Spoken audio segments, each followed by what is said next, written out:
Thank you, Mariam. That's a wonderful introduction.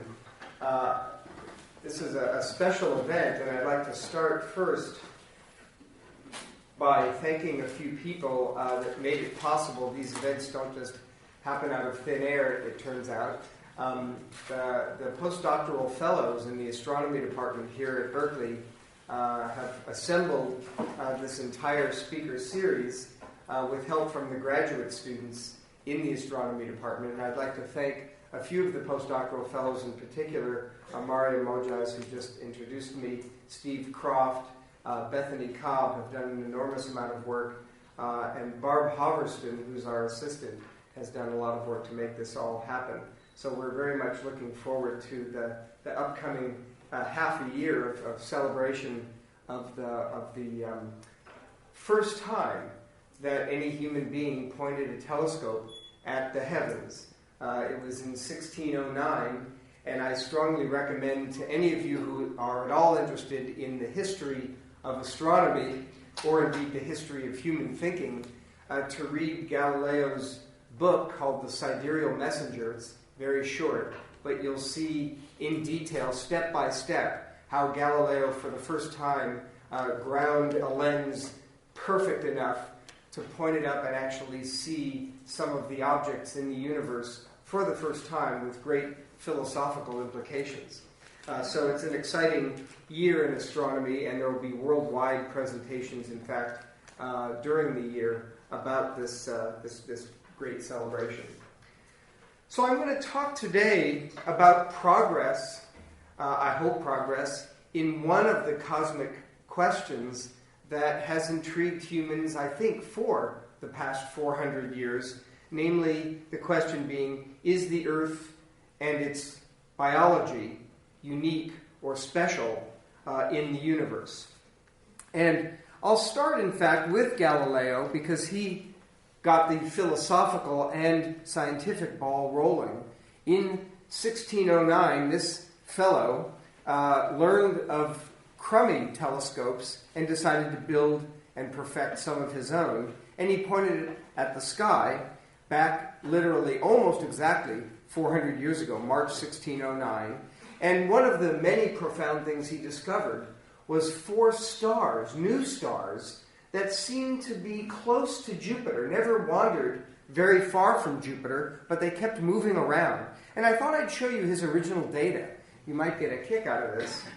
These are Galileo's drawings from the following year, actually, when he really got excited about it, the following year, 1620. You can see Jupiter and the stars, as he called them, from one day to the next. Those stars would stay near Jupiter, but would move around. Very, very puzzling. And it took him actually several months to realize that those stars were in fact orbiting Jupiter. And of course, that was the first time that anyone had seen another heavenly object around which other things were orbiting. At that time, almost every learned person knew that the Earth was the center of the universe, and everything went around the Earth. So this discovery of the 4 so-called now Galilean moons of Jupiter was quite a philosophical breakthrough, showing that the Earth was not the center of the universe. And in fact, that he found that there were other moons, other indications that the Earth was not at all special. And for his hard work, he was put under house arrest. But the church has recanted and forgiven him now, it turns out, a few years ago. So it's quite an exciting story. I should say that not everybody was so lucky. This is one of my favorites. Giordano Bruno, another Italian scientist, also said that the Copernican theory with the Earth, that the Earth was not at the center, that the sun was actually at the center. He stated there were probably other planets in the universe like the Earth, and for his trouble, they actually burned him at the stake. So you took your chances when you stated some theory that was a little bit off from the normal paradigm. But in the current era, of course, we're a little more fortunate, and we've learned an enormous amount in the last 400 years, one of which is that we live in a galaxy of 200 billion stars. It's about 100,000 light years across, takes your laser pointer 100,000 years for the beam to cross the Milky Way Galaxy. Almost all the stars you see at night are members of our Milky Way Galaxy, along with the sun and the planets. What I find aesthetically gorgeous about our galaxy is not something you see directly, but inferred by observations that the laws of chemistry, mathematics, physics, gravity, for example, electricity and magnetism, quantum mechanics, those laws and the constants in the equations are the same everywhere in our Milky Way Galaxy, and indeed the same elsewhere in the universe. So that the physical makeup of our universe is based on the same laws everywhere, giving us some sense that perhaps the Earth, the other planets that go around our sun, and indeed the sun itself, are just physical examples that will be reproduced elsewhere in our Milky Way Galaxy. There must be other suns and perhaps other planets, possibly like those we see in our own solar system. What we don't know is whether there are similar universal laws of biology. Is there one principle of biology that you could write down and be sure that life everywhere in the universe would be based on that principle or principles? Some of the principles that you might wonder whether they're universal or not is whether liquid water is needed for life elsewhere in the universe, as it seems to be here on the Earth. You might wonder if the replicating organic molecule that codes for life from one generation to the next, DNA, is the only molecule that can perform this function, or are there other such molecules out there that can serve in the role of DNA or RNA? We don't know the answer to that. And I think the most profound biological question for which we remain puzzled is whether or not Darwinian evolution leads inexorably to intelligence. Or are there other ways to survive in nature, rendering intelligence just one branch or even twig on the evolutionary tree? We humans may be somewhat more of a fluke than the sort of inexorable rule of thumb. And of course, the reason we don't know much about cosmic biology is that we still only have one example of life in the universe here on the Earth. It's the only place we've ever found life, not on any other planet. And so we're still looking for that other example, hopefully several other examples. What we do know is something remarkable about life on the Earth. The fossil record shows that there were primitive life forms on the Earth 3.8 billion years ago. The Earth is only 4.5 billion years old. So literally within a few blinks of the eye, after the Earth was formed 4.5 billion years ago, life got kick-started. That gives us some sense that the biochemistry of life probably is a process that might well be reproduced elsewhere on other habitable worlds. And so this is quite a remarkable, it gives us a remarkable sense that life, in fact, might be common, and even maybe an imperative in the universe. Well, of course, we're searching for other examples of life, and the best places to look are the nearby planets. Mars is somewhat similar to the Earth, although a cold, dry desert. We're still looking now, as you know, with NASA missions. The rovers are still roaming around the surface of Mars. We have new missions planned in the next few years to hunt for microbial life on Mars, or maybe underneath the surface of Mars where there might be liquid aquifers. The moons of Jupiter and the moons of Saturn are both very exciting places where we know there's water. Those moons are composed almost 50% of water. So we're still hunting for life within our own home backyard, you might say. But the chances of advanced life, intelligent life, technological life is frankly nil. There's no chance that there are intelligent critters that build machines within our solar system. We would have seen them by now. So the search for intelligent life and multicellular life must take us out of our own solar system and into the Milky Way Galaxy with its 200 billion stars, where there might be some more chances for life. What we've been doing here at UC Berkeley and at other places around the world is hunting for the abodes of life, planets orbiting other stars. And we do it by watching the star. As you can see, a star wobbles in space, yanked on gravitationally by the planet. As the planet orbits, the star is jerked around by the gravitational pull of the planet. And we use the Doppler effect that all of you are somewhat familiar with to detect this wobble. You know that when a train goes by, your ear hears the train whistle change pitch. Woo! And similarly, the light waves change pitch as a star comes at you and then away from you and then at you. The light waves change their frequency, which our eye interprets as color. And we can then detect these colors, the spectrum of colors, at the back of a telescope and look for this ever-changing Doppler effect as a star is yanked on gravitationally by any planets. We're lucky here at Berkeley. We are allowed to use the world's largest telescopes, among them the Keck 1 telescope shown here. It's located, you may know, on the big island of Hawaii, high atop a hopefully dormant volcano called Mauna Kea. And up there with these cinder cones, we hunt for planets many of the nights of the year.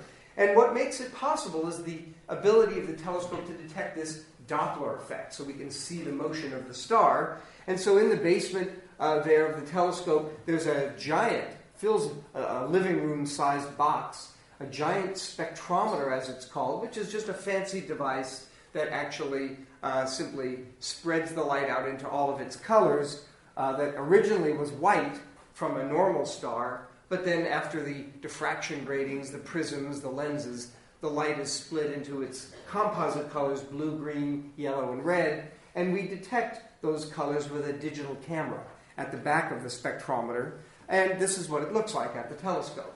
You see the colors of the rainbow from any star that looks white to your eye, but of course is composed of these colors. And you also see certain colors missing. There are specific wavelengths or frequencies of light that are just dark, like here and here and here and here, and you see hundreds of them. These spectral lines are due to absorption in the atmosphere of the star as the light tries to leave the star. We can watch those dark spectral lines week after week, month after month, year after year, to see if they change their frequencies, their colors, their the pitch, if you will, of them. And here's what it looks like when a star suffers from this Doppler effect. After a month, there's a shift, the Doppler shift. Another month, maybe another shift. Come back to the telescope a month later, maybe another shift. If there's really a planet orbiting the star, then the planet should turn the corner and come around the other side, yanking the star in the other direction. And so we see the Doppler shift in the other direction. This is exactly what we see at the telescope over and over and over again, back and forth as the planet orbits the star. And of course, I hate to tell you this, but I've now given you my first lie of the lecture, which is the magnitude, the amount of the effect is actually about 100,000 times smaller than what I've shown here. An actual, those of you who know about digital cameras and CCD detectors at the back of them, the actual amount of displacement of the spectrum is, this is a 24 megapixel CCD, is only 1/1000th of one of the pixels. So the whole displacement is all within a teeny itty-bitty fraction of one of these pixels. And you might then ask yourself, how can we detect a planet like, say, Saturn, when it yanks gravitationally on its star, if the starlight only displaces in the Doppler effect by 1,000th of a pixel? How would we ever notice that? And the answer is we essentially magnify these spectral lines on the computer once we've stored them. We look at one of the spectral lines, like over here, magnify it, and then again, and you see the spectral line undergoing the Doppler effect, even though it's less than one full pixel. You see the pixel grid back here. And the way you do it is you watch the amount of light in neighboring pixels. And you see that the amount of light slowly varies from one pixel to the next as this dark spectral line moves over a little bit one of the pixels that it hadn't been covering before. So we can actually measure these extraordinarily tiny Doppler shifts of the stellar spectrum just by watching the amount of photons collected by each pixel. So that's how we do it. And in fact, we have successfully found a lot of planets here at Berkeley, about 150 planets. And I thought I would start you off with a kind of a complicated but beautiful one that we've actually found. This is real data. I thought I wouldn't skimp on you. Real data from the Keck telescope in Hawaii. It's a graph of the velocity of the star, which we get directly from this Doppler effect. The more the Doppler effect, the faster the star is moving, the higher the velocity. So this is the amount of velocity of the star over the course of time. And I'll just point out something interesting. Here's 2000, here's 1999, 2002, 2004, 2006, 2008. Here's 2009, and that point right there was taken about 3 days ago. This one right here. So you can see it's a little after January 1st, 2009. So we took it 3 days ago, and I made this plot just so you could see that every few weeks or months, sometimes we miss a year, we get more data. And if you now squint and look at these data and try to interpret them, here's what you might see. You notice that the velocity of the star goes up and down and up and down and up and down and up and down repeatedly in a periodic way over and over again, taking about 2/3 of a year from one peak to the next peak to the next peak to the next peak, 2/3 of a year. So there is evidence, clear evidence, that the star is moving around every 2/3 of a year, and the only reason it would do that is if there's a planet orbiting the star, yanking on the star gravitationally, making the star go up and down over and over and over again. And we know there's a planet that takes about 2/3 of 1 year to orbit this star. You also see something else if you're squinting really well, and that is that there's in fact another periodicity. The velocities go up and then down after about 5 years, and then up and then down after 5 years, and you can see they're edging up again here in 2009. That tells you that the star is being yanked on by yet a second planet that takes about 5 years to go around the star. This is a double planet system. There may in fact be other planets of low enough mass that we can't even detect them yet. And we can decompose these two wobbles of the star into the composite ingredients. Here's the inner planet that takes 2/3 of a year to yank on the star. And then here's the outer planet that takes 4 or 5 years. And of course, the amount of wobble of the star, the more the star is yanked around, the more massive the planet must be to be able to gravitationally yank on the star. So we can actually measure the masses of the planets as well as their orbital period, the time it takes the planet to go around. And by the way, there's something called Kepler's third law that allows us to take that information and determine how far the planet is from the star. So we have the orbital period, the time it takes, the distance from the planet to the star, and the mass of the planet, and in fact in this case 2.5 and 1.9 Jupiter masses from the amount of wobble. Remember, we haven't seen the planet at all, no evidence, no photon, no light, no image of the planet, but we've learned an enormous amount about the orbit and the girth, the mass of the planet, just from these Doppler measurements. Yeah? How do you know the mass of the original star? Good question. We know the mass of the star by classifying it. All stars have a classification based on their spectrum, the colors that come from them, and we know within about 5% the mass of any star. Here's my favorite case. This is a wild one. We just discovered it last year. Well, now it's been a little over a year. Deborah Fisher was the lead scientist on this. You see velocity again over the course of time, starting in the 1980s when we first began taking data. Every data point represents a Doppler shift measurement that gives us the speed, the velocity of the star. And of course, your eye sees that the velocities go up and then down and then up over the course of almost 2 decades that we've been taking data. But your eye also sees that the points go up and down and up and down. There's some chaotic behavior to it. What we do here to analyze complicated data like this is something called a Fourier analysis, which is a fancy mathematical trick, an algorithm, by which you search for embedded periodicities, sine waves, for those of you who know what those are, in the data. And in fact, here's the plot that shows how much power there is at different prospective orbital periods. Sure enough, here's one at 14 days that your eyeball picked out. That's some kind of planet that takes 14 years to go around the star. But there's obviously yet another planet that we couldn't see with our naked eye that takes only about 2 weeks to go around the star, both yanking on the star, giving it a periodicity. So there are 2 planets orbiting this star, and what we do at this stage is we go to the computer. We build a hypothetical model of the star and its 2 planets orbiting the star with these orbital periods and their masses, and we predict with the computer model the amount by which the star will be yanked gravitationally by those 2 planets. And then we compare the predicted yanking of the star to the observed wobble velocity of the star, and hopefully those 2 will agree, so that our predicted wobble due to 2 planets matches what we actually observe. That's the way to test that there really are 2 planets. Well, we did that, and what we saw was that the match was terrible. There weren't 2 planets orbiting the star. Something was wrong. So we then did a Fourier analysis of the residuals, the difference between the observed velocities and the predicted velocities. And here's now the Fourier analysis of what was left over, these velocity residuals.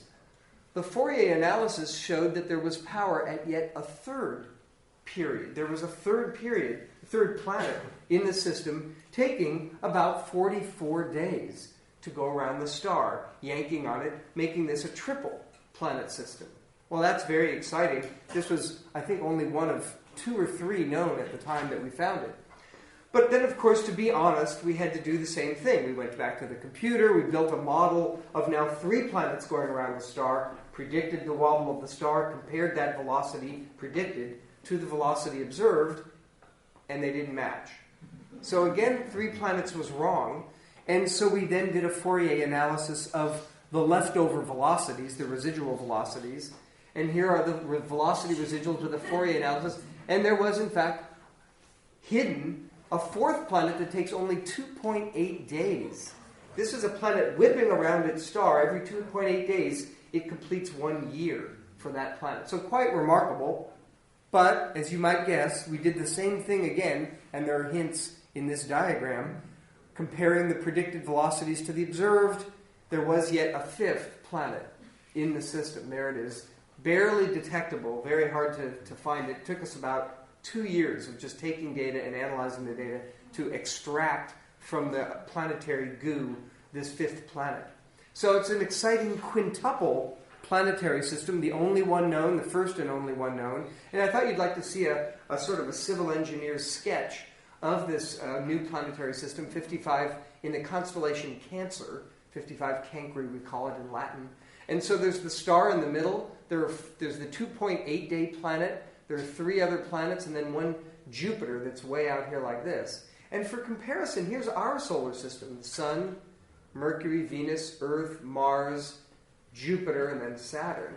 And what I find remarkable, and we're still scratching our heads about this, is the architectural similarity of these 2 systems. A star, 4 inner planets, and then a Jupiter far out. And who knows what planets are in this gap here. We know that in our solar system there are asteroids between Mars and Jupiter, but we don't have the ability to detect either asteroids or even Earths. The Doppler technique that we use, this Doppler shift method, isn't sensitive enough to find Earths, and that'll be the subject of the second half of my talk, how we might find Earths. But I'll just show you an artist's drawing. This is by Lynette Cook, the famous scientific artist. Here's what she thinks the quintuple planetary system looks like. There's 55 Cancri, there's an inner planet, next one, there's another one in here somewhere, and here's the last one. Here it is blown up so you can see them better. Close up, the star, there's the 2.8-day planet, and there's the outer 5th planet out there. So it's an exciting system. Obviously the message is clear. Planetary systems in the universe are common. Our own solar system is not a rarity. There are others that have some degree of similarity to our own solar system. So that's a very exciting result. We've actually found 27 multi-planet systems so far. Here's a little montage of them, the star on the left. On the right with the green dot is the associated planets with each star. So this star, Upsilon Andromeda, has a planet. Where's 55 Cancri? There it is right there with its 5 planets, and so on. So we're very excited to find more and more of these multi-planet systems to compare them to our own solar system. Is our solar system a weirdo? And now in the last few months, we have another tool in our arsenal, and that is to take, for the first time, pictures of planets around other stars. This is a picture taken by the team here at Berkeley, led by Paul Callis and James Graham. And you see here the star Fomalhaut blocked out so that the glare of the star is suppressed. And you see a ring of dust, amazingly, a ring of dust orbiting the star. But then it turns out, in detail, right in this box here is a little dot that you might be able to see. Here it is magnified. And here's what the dot looked like in 2004, and now in 2006. And then this year we're going to get another image to see the planet actually orbiting the star. So it's very exciting. For the first time, literally this is from, I think, September or so of this last year, we're getting the first pictures of planets orbiting other stars. How far away is Fomalhaut?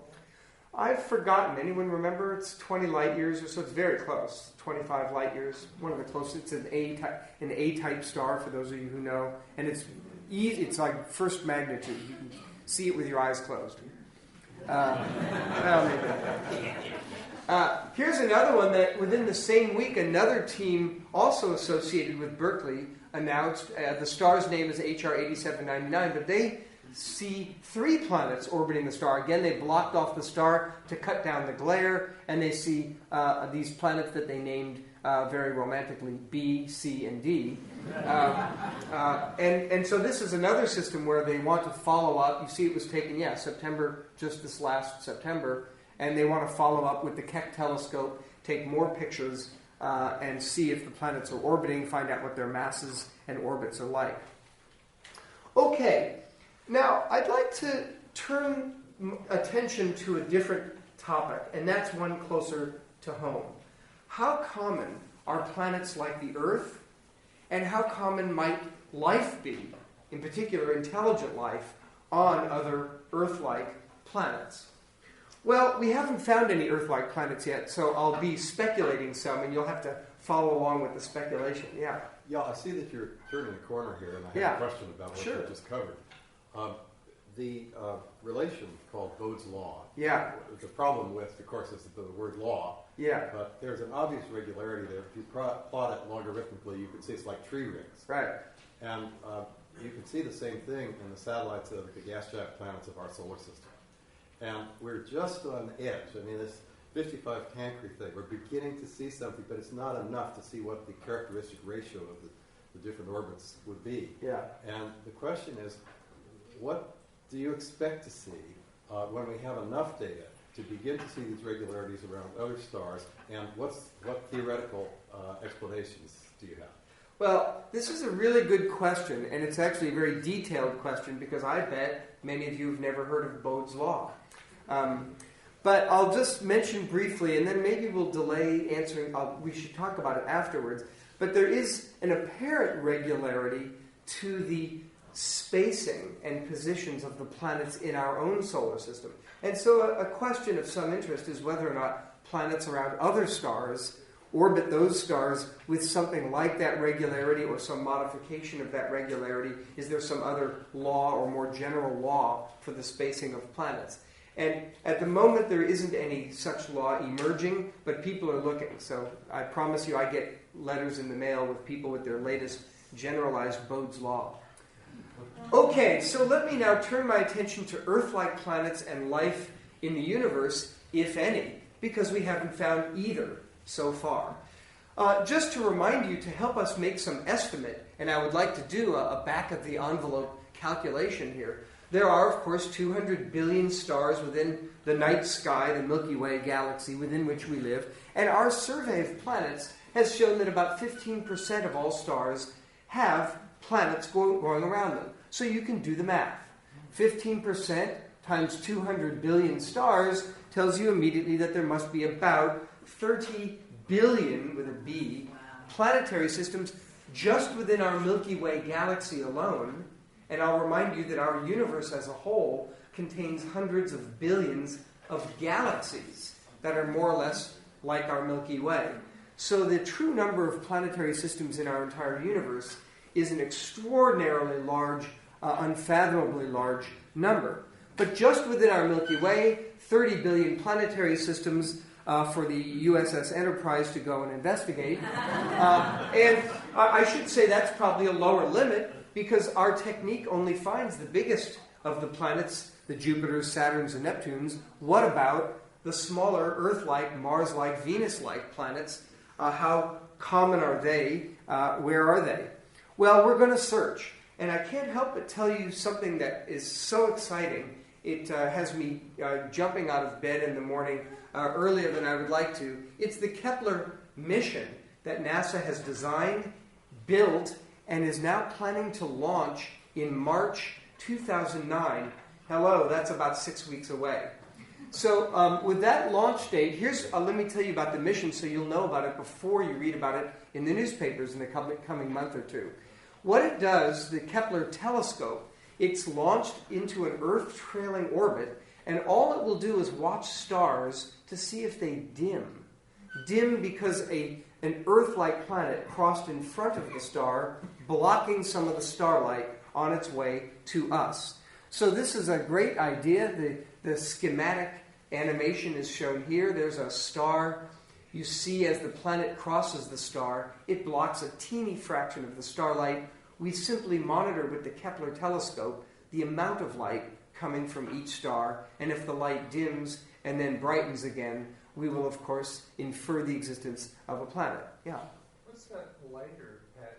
Oh, stars like our sun have spots, they have plage, they have flares, they have blemishes, all sorts of stuff that we have to account for in watching, and that's why you saw kind of a wavy pattern here too. Stars are not perfect billiard balls, as you knew.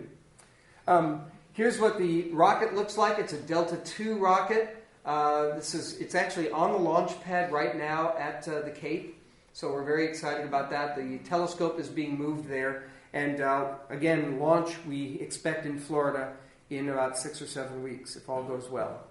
We're going to look at the Cygnus region of the sky. You all know the constellation Cygnus, the Swan. These patches here show where we're going to be monitoring all of the stars, 100,000 stars, monitoring their brightnesses every minute after minute after minute for 4 years. So it's an extraordinarily challenging project that you can only do with a spaceborne telescope. And here's what we hope to see. Hang on a second, let me just finish this. Here's what we hope to see, the star and planets orbiting it. Of course, we can't see the planets, but we'll see the dimming of the star due to the planets. And then somewhat comically, here's the Kepler telescope coming into play. And what you'll see is the telescope will gather the light from those 100,000 stars, and in particular this one star. And then with a digital camera, a CCD here at the back, you'll see that the star image will dim in a periodic way, over and over and over again, assuring us that there really is a planet and a periodicity to them. Could I get to your question afterwards? Would you mind? Thanks. Okay, so this is so exciting, I can't even begin. We humans have wondered since the time of Aristotle, the time of the Greeks, whether there were other Earths, whether the Earth itself was unique or indeed common.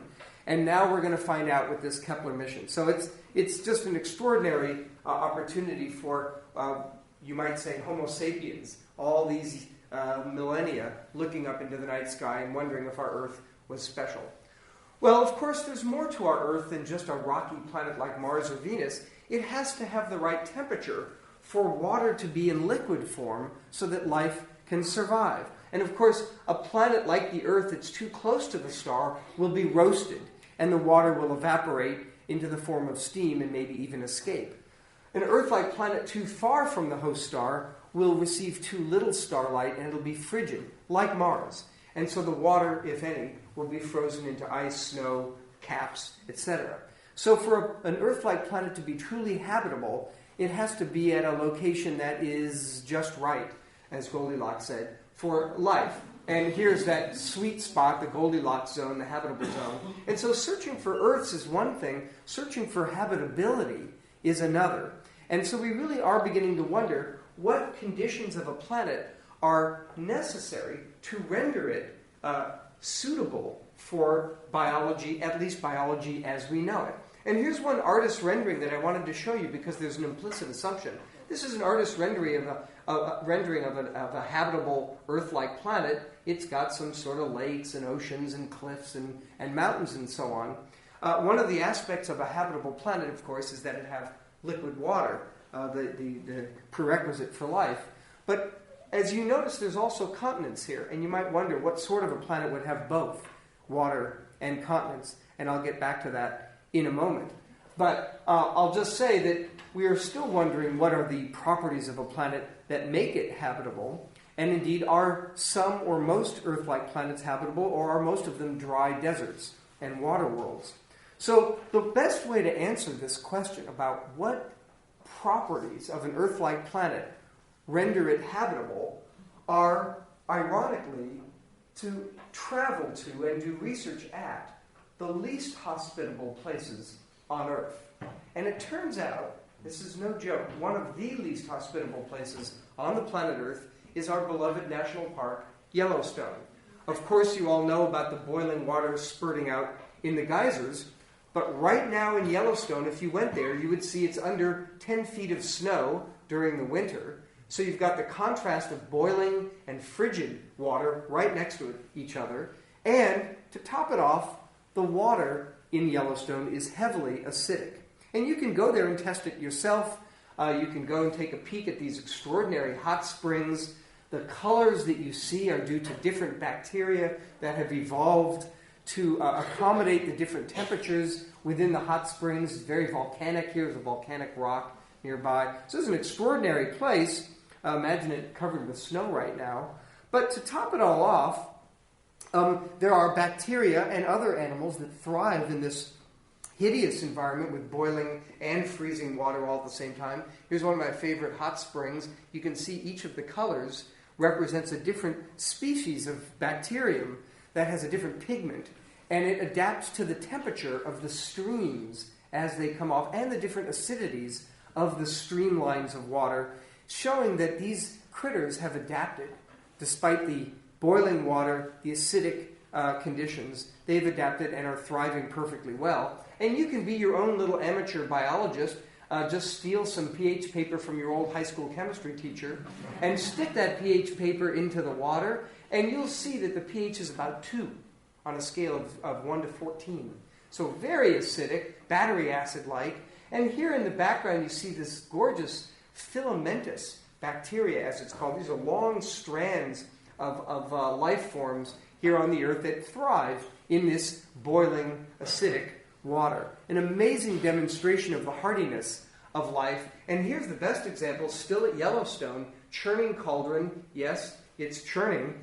You wouldn't want to stick your pH paper in that water. So we attached the pH paper to a black clip and the black clip to a string, and we tossed the whole thing into churning cauldron, sort of like fishing to see what the pH would be. And when we drew it out, here's what we saw.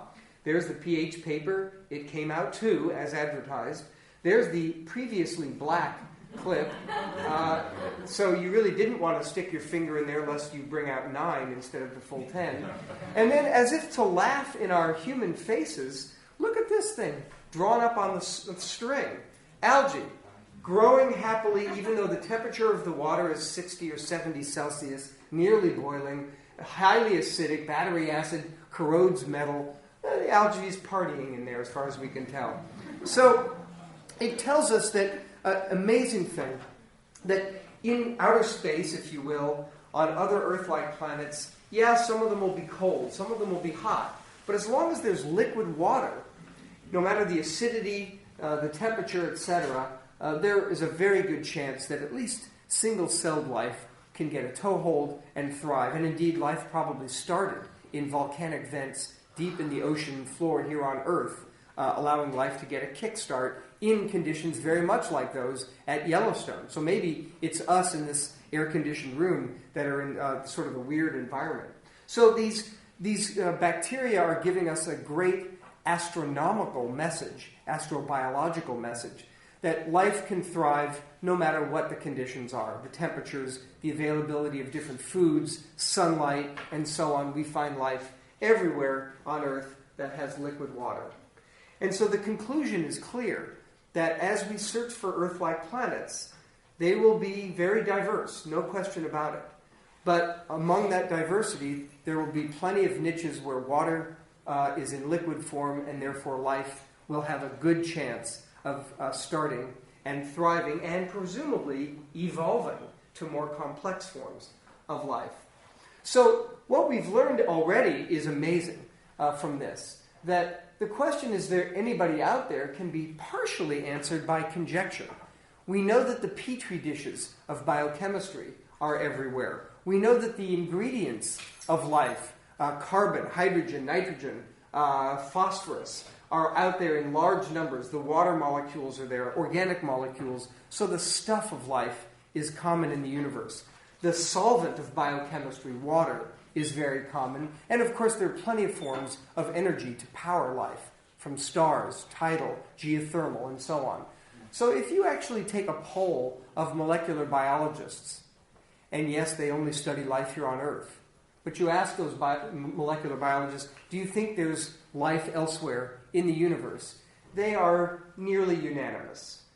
They will tell you that single-cell life, replicating molecules like RNA and DNA, and subsequently single-cell life, is probably very common in the universe. Maybe our nearest stars, like Alpha Centauri and Tau Ceti, have rocky planets with single-celled life living in the aquifers under the surface.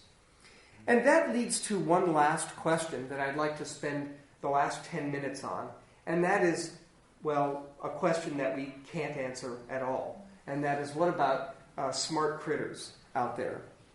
Well, we can similarly do an estimate of the chances of intelligent life in the galaxy. Again, you start with your 30 billion planetary systems. Many of them are older than our own solar system. Some of them are younger. They've had plenty of time to develop life. And the question we can't answer is, if you start with a habitable planet like Earth, and you let it go over the millions and billions of years, just let it go, how often does it develop intelligent life? Well, the most pessimistic answer I've ever heard to this question, for which we don't have an answer, is maybe intelligent life is 1 in a million, a long shot. If you then do the math and multiply 1 in a million by 30 billion planetary systems, you can see that a millionth of 30 billion gives you an answer of thousands. So we predict, by this crude back-of-the-envelope calculation, that our Milky Way Galaxy probably contains thousands, maybe tens of thousands, of advanced multicellular civilizations, not just advanced in the sort of primitive sense, but technologically advanced. And I say that because, again, some of these planetary systems are more than 4.5 billion years old. They've had plenty of time for their species to evolve as they have here on the Earth. So that's a prediction. And of course, the prediction is interesting because the science fiction writers have known about this prediction for over a century. Sure, there's thousands of advanced civilizations out there. You need stoplights to keep the Klingons from running into the Romulans. Otherwise, they'd be crashing all the time. So this is an assumption that we've grown up with as children, reading science fiction, watching Star Wars and Star Trek. We sort of have this gut feeling that advanced technological life is the way of the universe. But having said that, it's a very smart thing to take a deep breath and ask, is it right? Were the science fiction writers and the back-of-the-envelope calculation right? And I think there's some reasons to be worried. And here are some reasons. Look at the moon. It's a beautiful destination to investigate. We ourselves have gone and done so. But there are no other vehicles that have left their debris, their launch pod or something on the moon. There are no telescopes left there by an advanced civilization that came 500,000 years ago, wanted to spy on the Earth, so they set up a telescope on the moon, to watch us as we evolved. There's no evidence of any previous visit to the moon. Well, there are, of course, footsteps on the moon, but they're ours. So it's a little bit worrisome that after all these billions of years, none of these so-called Romulans and Klingons actually came and just took a peek. Similarly, Mars, an even better destination. It's a full-fledged planet. We've now got very good pictures of Mars at meter scale. No evidence of past spacecraft or telescopes or seismometers, X-ray telescopes, anything like that. By the way, we with our satellites can take pictures of Mars, and we see the Mars rovers that we put there roaming around, but we don't see any rovers from any other civilization. So it's a little worrisome that after billions of years, no other folks came and did what we've already done. And most poignantly, the Earth is a Shangri-La in the universe, clearly, and for billions of years, we humans weren't here. Another advanced technological civilization could have come, noticed the tropical rainforest, the beachfront property, bought some real estate, put up a hotel. They didn't do that. So it's a little strange. Why wouldn't an advanced civilization spy us with their Galilean telescopes and say, oh, let's travel there? They didn't do it. So, or present company may be accepted. You wonder about your neighbors sometimes, where they came from, but another matter. So the fact that there's no sign of aliens here in our solar system is peculiar, but it goes beyond that. Professional astronomers are using hundreds of telescopes every single night. We're watching different things in the night sky, but we've never gotten one clear shot of a UFO. There's never one crystal clear image that looks like a real, besides what the Nebraska farmers find every few years. We astronomers haven't found a good picture of no sign even.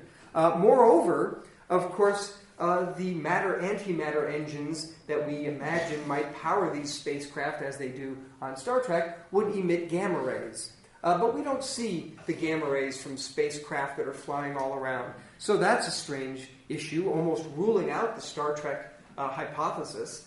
And then to boot, we don't even see robotic probes, satellites orbiting our solar system, watching us from distance of Jupiter or Mars, watching us on the Earth to see what we do. We don't see any evidence that there's anyone out there that's even sent a machine, a microscopic machine, to view us.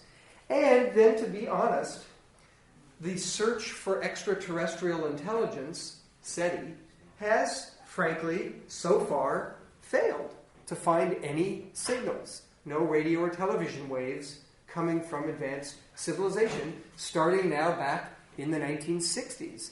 Yes, they're getting better and better at it, but it's a non-detection that we have to take into account. The galaxy is maybe teeming with life, but somehow they aren't sending radio and television waves.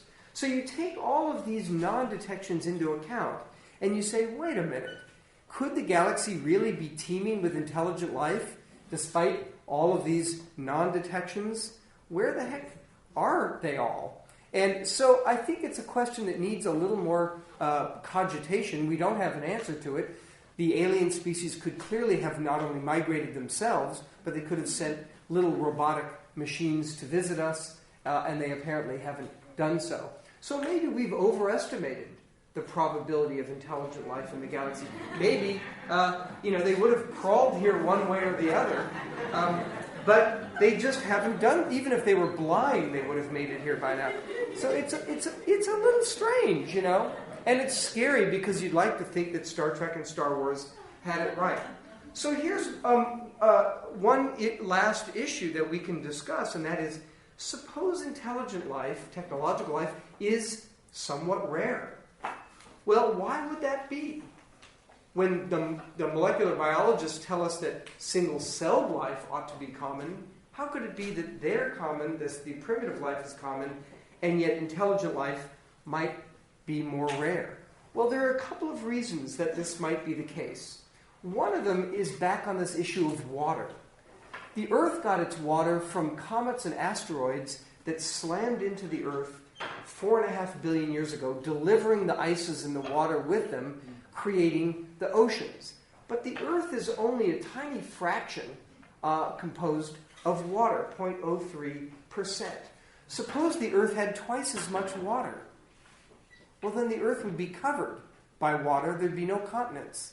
And I think it would be very hard for we humans to develop technology like electronic circuits and even violins or rockets, for that matter, never mind telescopes, if the Earth were covered with water.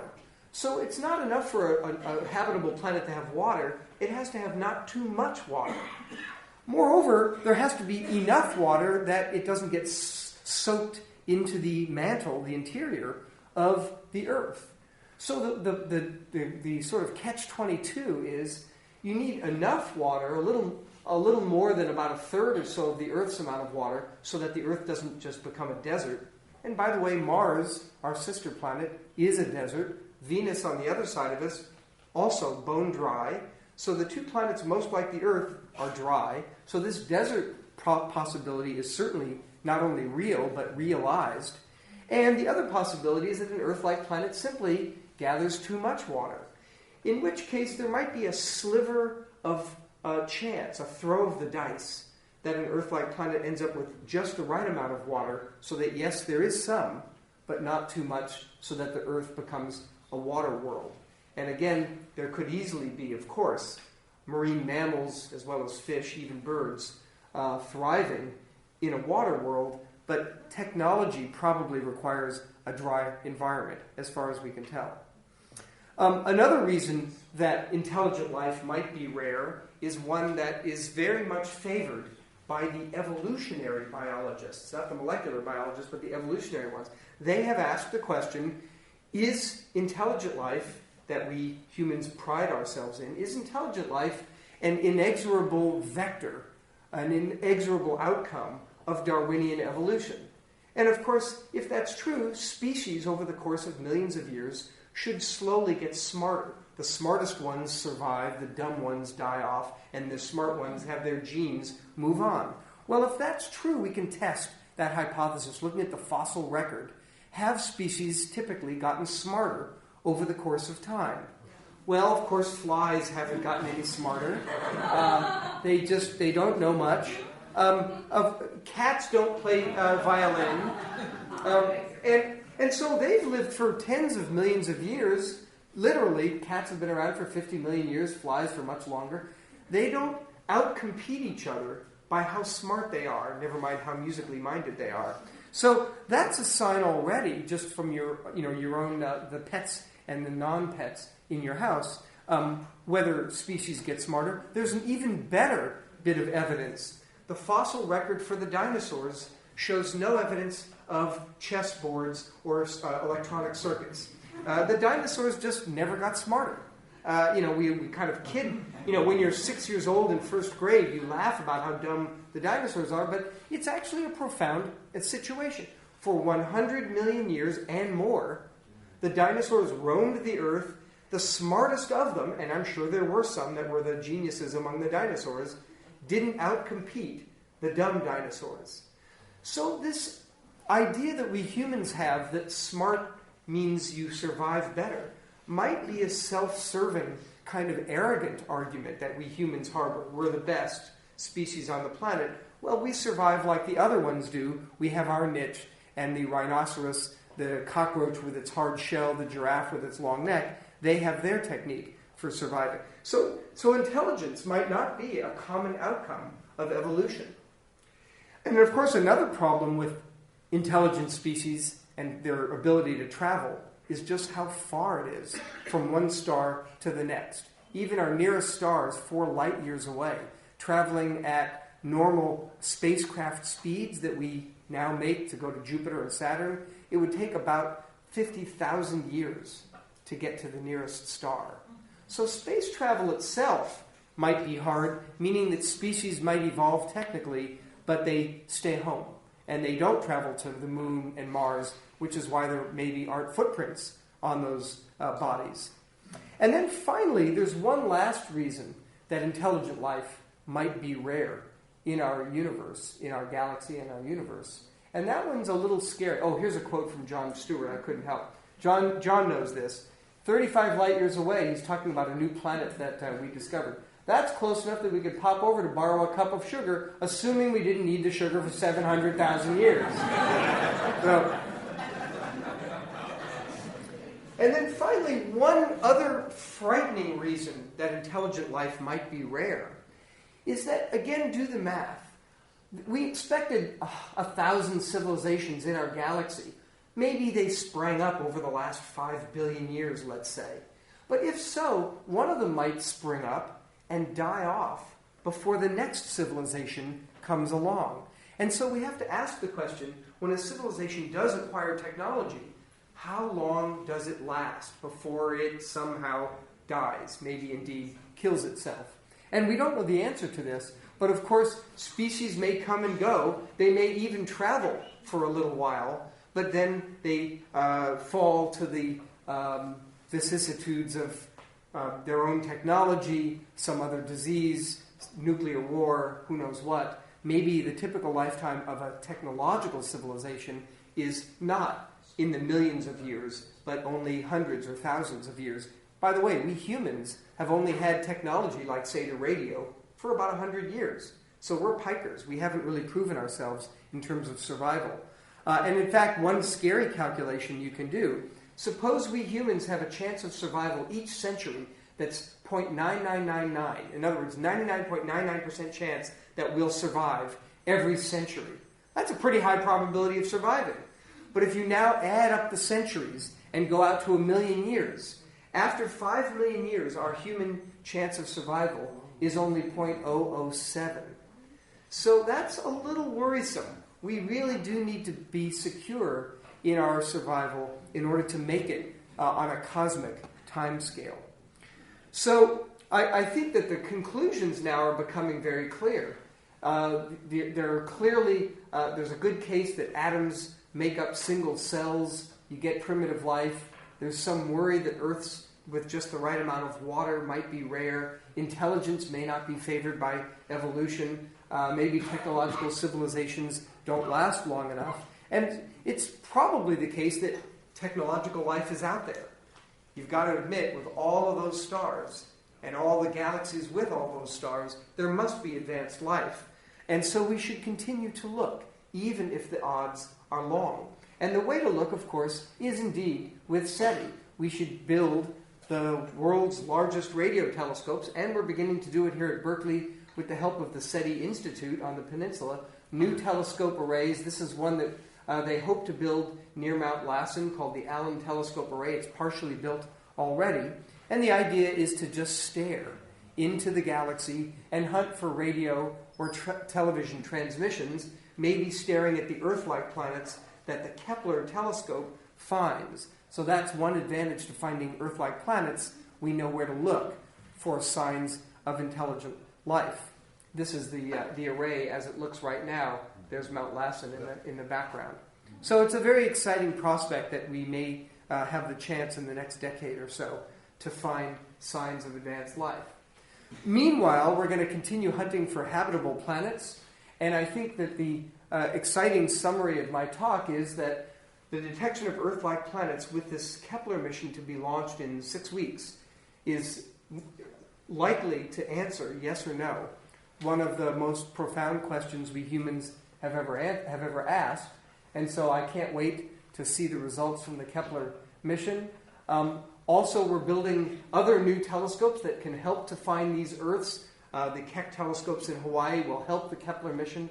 And of course, the search for extraterrestrial life is being carried out with these new telescopes like the Allen Telescope Array. And I think what we can already predict, although we may be wrong, is that single-celled life is probably extremely common. A few light years away, the nearest bacteria may be thriving. Intelligent technological life, if I had to bet, I would say it's rarer than is depicted in the science fiction movies. And so I think I'll just finish by saying, we really may have a treasure here on the Earth. We don't often appreciate it. We think the Earth is precious, but maybe the Earth is precious on a cosmic scale. that the Earth is one of the rarest of planets suitable for life, that has not only formed life, but allowed intelligent life to spring forth. So we certainly want to take as good care of the Earth and the biology on it as we possibly can. I'll stop there. Thanks.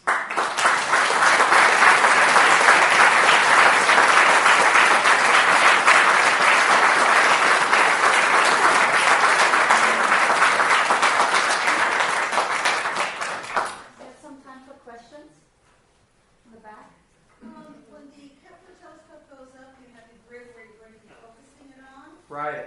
Is there a reason why that particular grid was selected? Absolutely. Very carefully chosen. You may have noticed that it was very near the Milky Way. You know, when you look up in the night sky, this band of light goes across, composed of billions of stars.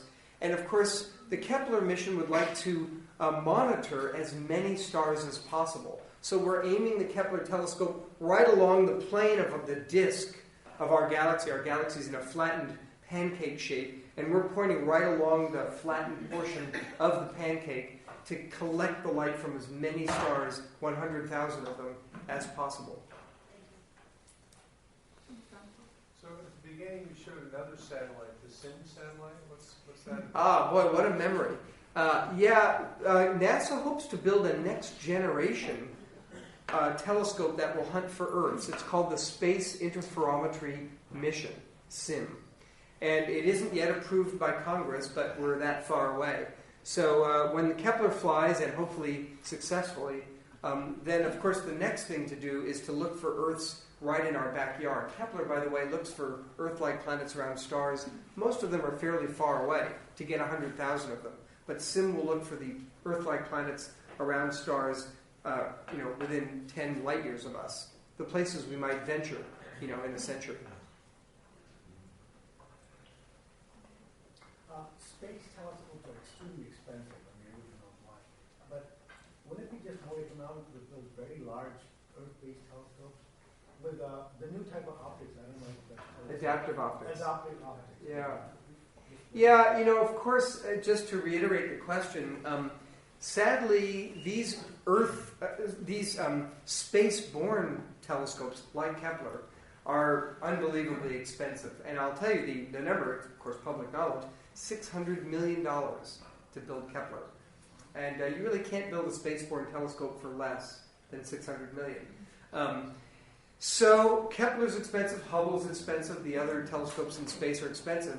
We wish we could do it from the ground. We've thought very, very hard. Many other astronomers have thought very hard. The problem, in brief, is from here on the surface of the Earth, we have to look through the murk of the Earth's atmosphere. It's like trying to study the universe from the bottom of a swimming pool. Even with adaptive optics? Even with adaptive optics, yeah. What happens is the stars dart around, they twinkle, and Earths make such a tiny dimming of the star that we need exquisite, steady images of the stars to detect the tiny dimming.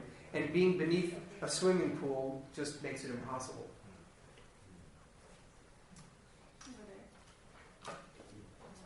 I come from a very non-scientific background, so this may be a dumb question. I'm sure it isn't. But